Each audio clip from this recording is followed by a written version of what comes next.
From Sports Broadcasting Camp, welcome to Sports Broadcasting Center. For my partner, Ben Curtis, I'm Peyton Napoliello. The Phillies defeated the Atlanta Braves in an NL East matchup by the score of 10-3. Let's take a peek at the highlights. Game 1 of a 3-game set here at Citizens Bank Park. Freddie Galvis stealing third. It's overthrown by Kurt Suzuki, and the Phillies are going to jump ahead to an early 1-0 lead here in the bottom of the first. Julio Teheran is the ace of the Atlanta Braves, but facing Aaron Altair here, he gives up a big home run. That's going to find the upper tank of Citizens Bank Park, and Philadelphia has doubled their lead. It's 2-0. Teheran showing lots of frustration there. He's going to show more frustration here as Cameron Rupp says, I will match what Aaron Altair does, and sends this one into the seats as well and gives Philadelphia a 3-0 lead in the bottom of the fifth.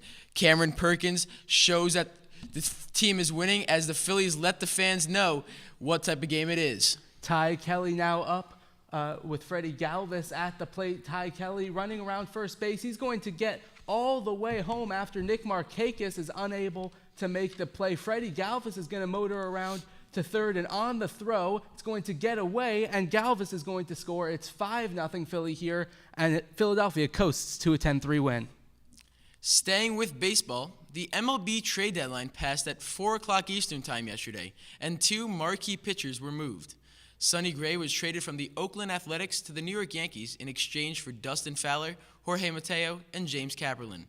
Yu Darvish was also moved to the Dodgers from Texas in exchange for 3 high-profile prospects. To football news now, the New England Patriots and Atlanta Falcons squared off for a Super Bowl matchup that was not to be missed. Let's see the highlights from Super Bowl 51 in Houston, NRG Stadium, and Devontae Freeman showing a little bit of energy here in the first play from the first line of scrimmage, and Atlanta is in business. They're unable to score on their first possession, but they made a nice drive to make a statement.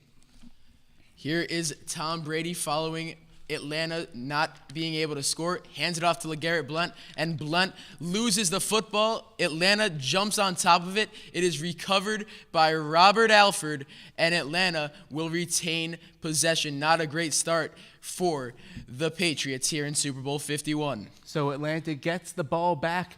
Julio Jones is their marquee receiver. He played in a lot of big stages at Alabama. This is his first Super Bowl, but showing the strength as he goes over the middle near midfield for a big gain for Atlanta. Yeah, big-time play there from Julio Jones. Now Atlanta trying to put the first points on the board. It's Matt Ryan giving it to Devontae Freeman, who will dive into the end zone to put Atlanta ahead 7-0. Who's Austin Hooper? I don't know. He's just some tight end in the Falcons depth chart, but he scored a touchdown here in Super Bowl 51. It's 14-0. Here is Tom Brady, Mr. Perfect, never makes mistakes, but it's picked off this time by Robert Alford. Why do we know the name? Because it's the same man who recovered the fumble earlier in the game, and he showboats this one into the end zone, and all of a sudden, this is looking like it's going to be a lopsided Atlanta victory. New England looking for points before the end of the first half, though. Tom Brady, you can never count him out, and here he's going to find James White. Remember that name. He had a huge game, and he gets down inside the 30-yard line right before halftime for New England.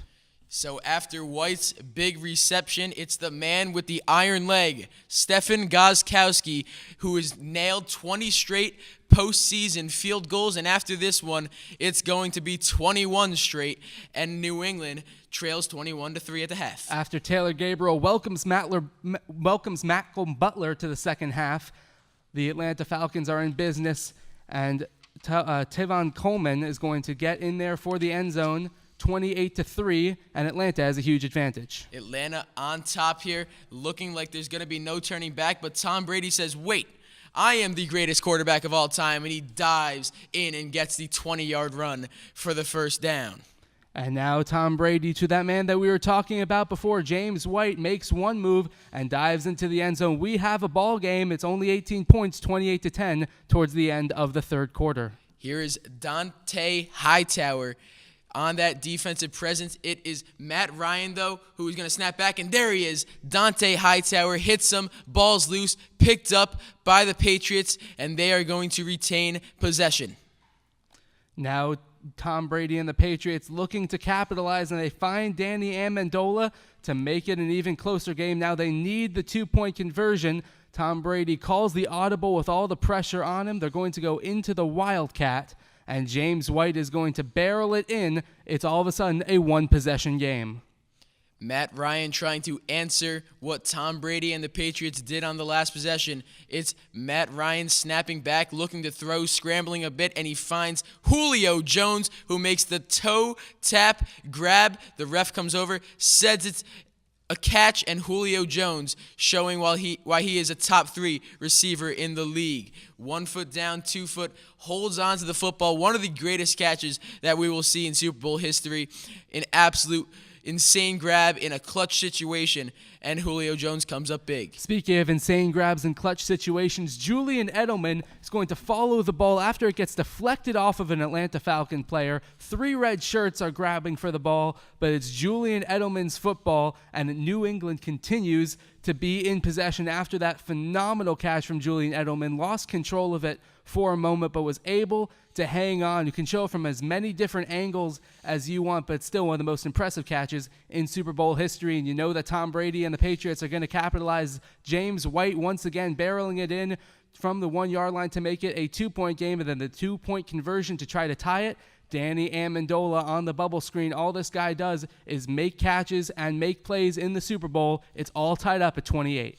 Of course, the New England Patriots won the coin toss. Is that going to be the only thing they won in this game?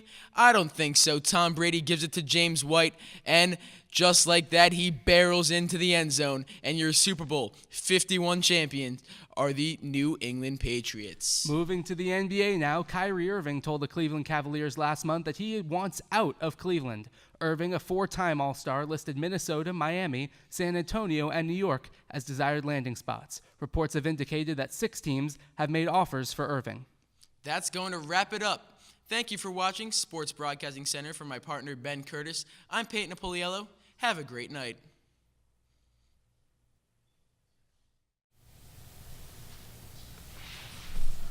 Hello, everyone. Welcome back to Fox's coverage of the World Series. I'm Ben Curtis with Peyton Apoliello and Will Dirksen. Chris Bryant has a 1-2 count here in the top of the 10th as the Chicago Cubs look to retake the lead following a very eventful 9th inning and 8th inning. We're in the top of the 10th here. Chris Bryant at the plate. Chris Bryant, arguably the best third baseman in all of baseball, looking to come up big here for the Cubs. And he takes outside for ball 2. Bryant, a member of that Cubs All-Star infield where all 4 members made the 2016 starting lineup for the All-Star game. Yeah, if you'll notice, Bryant didn't need to swing at that. He just needs to get on base somehow for the Cubs to keep their inning alive. He doesn't have to hit a home run. That's Albert Almora Jr. pinch running for Kyle Schwarber, who was able to get back to first base after the attempted pickoff throw from Trevor Bauer, who has entered this game relieving Brian Shaw. Shaw's still in this game.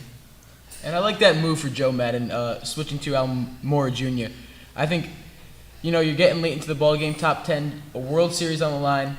Sure, you're taking Schwarber's bat out of the lineup, but Almora Jr. will produce the speed. Bryant lifts one deep into the air into center field, but Davis is there, and he makes the catch 1 out. That's kind of a game-changing out in this inning if you look at it. Because if you think about it, Almora is now at second base. The Cubs can bring him home with a single and easily take the lead now. And that's what I was talking about Almora's speed. I don't think if you have Schwarber at first base, he's not getting the second base there. So either way, Agreed. still a good move by Joe Madden. You have a runner in scoring position, and that'll be interesting to see if the Indians will even pitch to Anthony Rizzo. Phenomenal base running there from Albert Almora. It was a dangerous read because if he goes, obviously there's a chance he gets doubled up. But if he stays and Davis is unable to make the play, then he could have had the opportunity to score. So Almora with the good base running sets up Anthony Rizzo. As Peyton mentioned, we'll see what Terry Francona decides to do here with Trevor Bauer warming up in the bullpen for Cleveland. And there's the meeting on the mound that's going to be broken up. And that's very interesting as well. Trevor Bauer, the starting pitcher, we saw earlier in the series, he had that injury to his finger. We'll see if he ends up coming in, if that'll play any effect whatsoever. But, interesting to see Trevor Bauer out there getting loose for the Indians. Zobrist is on deck as Rizzo steps in. He's at 360 in this World Series, which has gone all 7 games and a little bit more. 10th inning here in Game 7 from Progressive Field in Cleveland. Thanks so much for joining us. Rizzo may be the Cubs' most potent hitter. You don't know what you're going to do with him because he can easily hit it out of the park on the first pitch. So you have to be careful with who you pitch to and why, especially in the 10th inning of the World Series. Well, Francona knows exactly what he's going to do with Anthony Rizzo. He's going to put him on first base in lieu of facing Ben Zobrist. Rizzo, obviously a very dangerous hitter, so we'll face Zobrist instead. A very smart decision there by Terry Francona, in my opinion, at least. You set up the double play ball. You don't face Anthony Rizzo, which is obviously something that can scare a lot of people away. So now you'll bring Ben Zobrist to the plate. Zobrist still a very, very good hitter, but nowhere near to the caliber that Anthony Rizzo is. The Cleveland double play duo of Jason Kipnis and Francisco Lindor will be at double play depth as Travis Shaw looks for the ground out that will send Cleveland to the bottom of the 10th inning and a chance to win the World Series. Or will Ben Zobrist deliver here for Chicago? Now, Ben, if you're Terry Francona here, would you consider moving the outfield in a little bit? I know you don't want a ball to go over your head here, but with a runner on second base, possibly to be able to cut a single off and not allow the runner to come home to score, it's something to consider at least. As Zobrist takes ball high one, it looks like the outfield is playing no doubles defense, and I think that's the smart decision from Terry Francona to keep the Cubs at arm's length at the very worst. Keep in mind, you want to make sure your defense is not too far back, as he said, because the last thing you want is to have it go over your head. The Indians have to be very wise. There's a lot of strategy here, more than most people may realize. Almora's on second, Rizzo's on first, and the count's 1-1 now to Ben Zobrist, still looking for his first hit in this Game 7. And I like that spot there by Brian Shaw. I think that's a good area to keep it with Ben Zobrist kind of out of the zone, a little high. Well, not out of the zone, but to the right of him, not inside. You want to have Zobrist push the ball if he's going to do anything. Zobrist takes strike two, and all of a sudden Shaw is ahead in the count 1-2. And now he could be a little bit more aggressive looking for that ground ball, as I mentioned, that would help get him out of the inning. Yeah, I'd expect possibly a changeup out of the zone here. See if you get Zobrist to chase at it. It'd be a pretty good kill pitch with the count being at 1-2. Zobrist lines it down the left field line and foul. That's the best thing he could have done there, is made sure that he stays in the at-bat, because the more he makes the pitcher work, the more tired he's going to get. And that's a good thing if you're the Chicago Cubs hitters. Brian Shaw, this will be his 25th pitch of his Game 7 outing. Addison Russell awaits on deck as we get set for the 1-2. We're already seeing Aroldis Chapman throw a lot of pitches today. Brian Shaw starting to do the same thing here, as Ben mentioned at 25. Zobrist lines one down the left field line and fair. One run's going to come around and score. Cut off by Brandon Guyer. And Rizzo will hold at third. Chicago has a 7-6 lead. And Ben Zobrist is absolutely ecstatic. A big-time hit for Ben Zobrist. He knows it. The Cubs haven't won a World Series since 1908, and they're on the verge of doing so right now with that hit from Ben Zobrist. Absolutely amazing. And will two more in scoring position for Addison Russell with only one out. Yes, this could not have come at a better time for Chicago. You have a chance to go up 3 runs in the bottom of the 10th. Not many teams get that chance. And if they do manage to bring home all the runs, they better not blow it. And that's what I noticed right away. Aroldis Chapman, the first player there to greet him as he came home. Chapman, so big in this series, he knows he wants to win. With Will and Peyton, I'm Ben Curtis. Thanks so much for watching Fox's coverage of the World Series.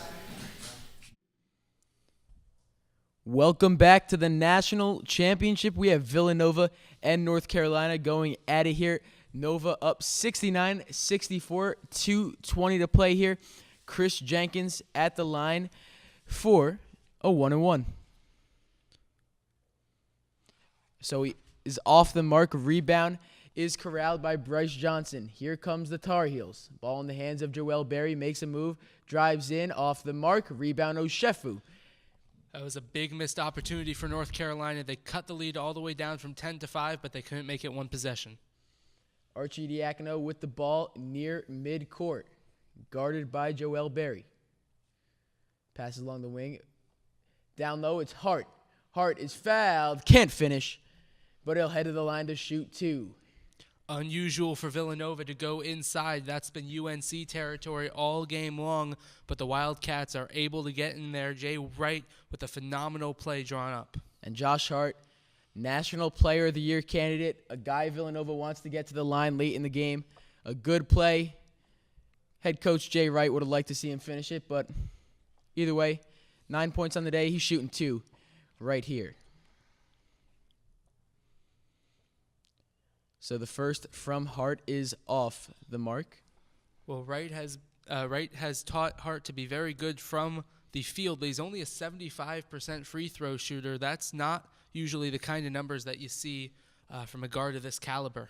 Absolutely. Jay Wright emphasizes the importance of knocking down foul shots, and having a player like Josh Hart on your team, you would expect him to be a little higher than 75%. The second foul shot, though, is indeed good, so Villanova will take a 70-64 lead here with just under 2 minutes to play. Top of the key, it is Marcus Page. Makes a move. Here goes Page.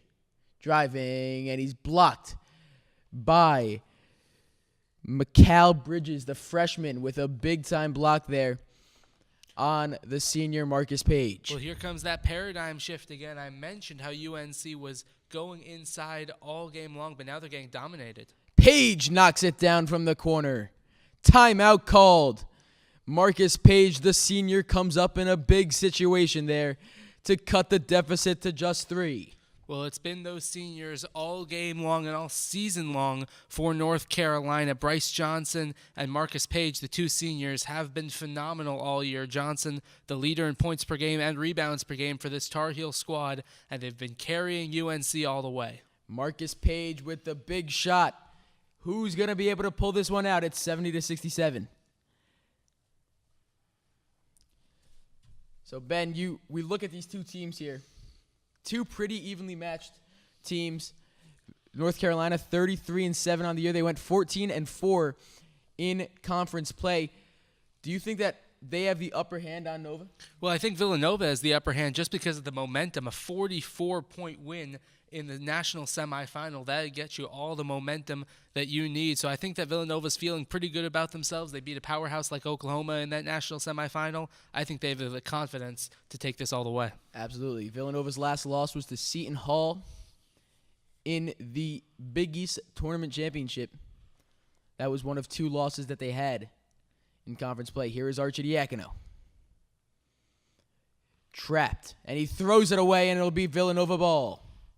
The trap there from North Carolina pays out big time, and it's Carolina ball. Check that.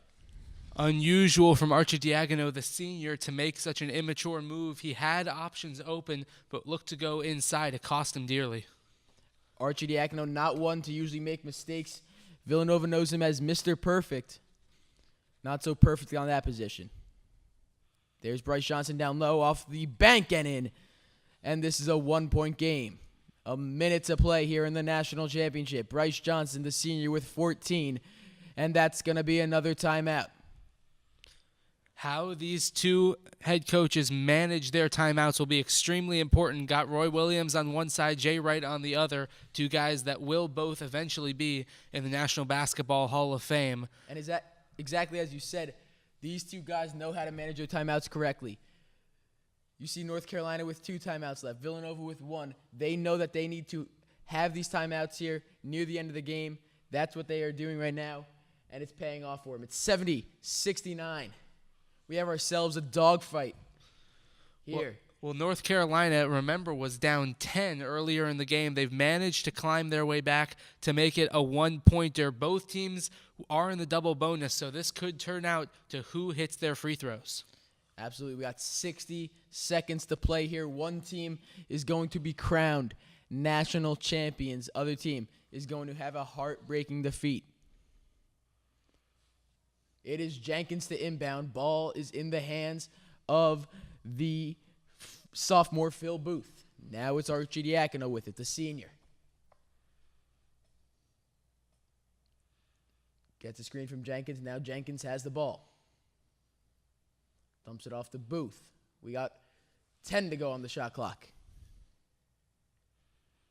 There goes Booth. with 7. And it's going to be a push on Isaiah Hicks. A little bit over-aggressive there on the defense from Hicks. Obviously, late in the game, the tensions are high, but the upperclassmen really did not need to commit a foul there. Yeah, no need. You had them right where you wanted them. 7 seconds to go. But as you look at the replay, it looked like Hicks did play pretty straight-up defense. Had him a little off balance, I guess you could say, but for the most part, it kind of looked like it was straight up. A tough call to make, especially in this situation. Well, always difficult from a referee's perspective. You always want to get it right in those very, very difficult situations that can decide a national championship game. Phil Booth at the line, knocked down the first. He's an 87% free throw shooter. Phil Booth hasn't been the name that Nova has called all season long. Tonight, though, he has been their hero. He has 20. 72, 69, 35 seconds to play. Ball in the hands of Joel Berry. Now it is Marcus Page with it. Behind the back, Page can't get it to go. Fight down low, rebound Page, and that time he's got it. 72, 71, 22 seconds to play. Marcus Page showing what the weight room will do as he corrals the board and puts it back up. Well, that's North Carolina basketball. Get onto the boards and make second chance points happen. 14 seconds to go. Foul. Bryce Johnson.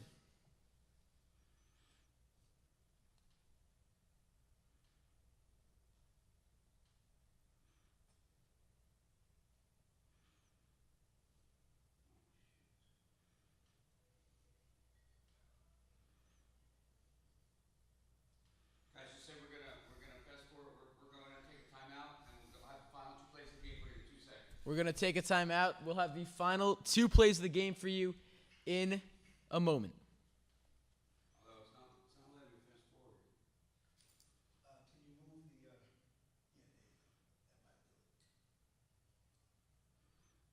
I know they're celebrating.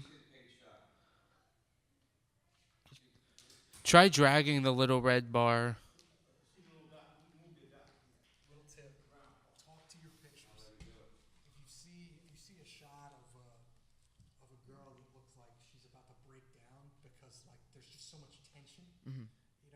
Say something about how this is agonizing for both sides. Okay. 1 point. Look, make sure you talk to your visuals. All right. That's the easiest thing to do in TV, and sometimes I think what people actually forget to do. Thank you. Yeah, thanks. All right, so we got it. Welcome back here. 74-71. You see the Villanova students. They're rocking this place. North Carolina trying for a prayer here. 13 seconds to go. They want to just at least have a shot at tying this thing up. Ben. Well, that Nova student section has reason to be excited, and that North Carolina student section has reason to be anxious. Villanova's in the driver's seat here with 14 seconds to go, 13 and a half left on the clock. UNC, I would say, needs a 3. I don't think that best possible shot works with this late in the game, especially how good Nova has been from the free throw line. 13 seconds to go. Ball in the hands of Joel Berry. We have 8 to play. It's Page. Gonna double clutch. Page, yes! Marcus Page ties it up with 4.7 to play. What a shot from Marcus Page, and we're all even. And this is why Fast forward. Take it live now. 74-74 after the shot of a lifetime from Marcus Page. Villanova trying to get matched up. North Carolina trying to get matched up. 4.7 seconds remain. Jay Wright giving his boys a few final tips. Daniel Shefu is mopping the floor. wants to get this game going just as soon as possible. The tension can only build from here, Peyton. Absolutely. Don't see that too often, a player taking the mop from the young kid there and mopping the floor. Like you said, though, he wants to get this game moving. He wants to set up the final play. Here comes Arch. It's Arcidiacono to Jenkins. Jenkins, yes! Chris Jenkins at the buzzer. And Villanova is your national champions. What a shot from Chris Jenkins.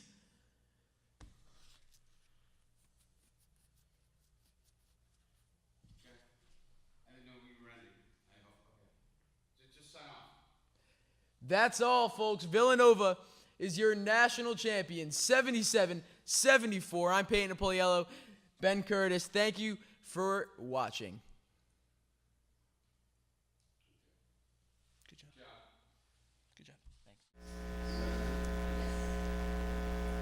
Thanks. Hello, everybody, and welcome back to SportsCenter. I'm Peyton Napoliello alongside my partner, Ben Curtis. We're going to talk about the NFC East today.